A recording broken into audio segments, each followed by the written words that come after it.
In today's video, I'm going to teach you how to group values by range in an Excel pivot table. We'll walk through this in a clear, simple way, so you can quickly turn a long list of numbers into clean, summarized ranges that are much easier to analyze. First, make sure your data is set up properly in Excel. You should have your numbers in a single column with a clear header at the top, like sales, scores, or amounts. Each row should contain just one value in that column, with no completely blank rows breaking up the data. This helps Excel correctly detect the full range for the pivot table.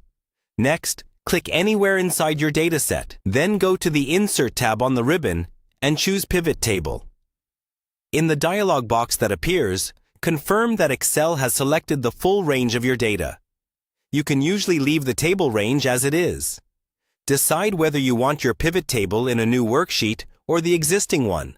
A new worksheet is often less cluttered and easier to work with. Once you're happy with the settings, click OK. You'll now see a pivot table layout on the left and the pivot table fields pane on the right. In the field list, find the numeric column you want to group by range.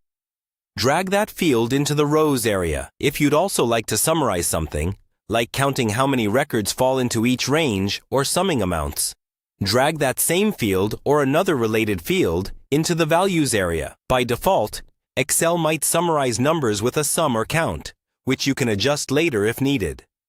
At this point, your pivot table is showing every individual number as its own row. To turn those into ranges, click on any one of the numbers in the row labels area of the pivot table. Then, go up to the Pivot Table Analyze or Options tab, depending on your Excel version, and click on Group Selection.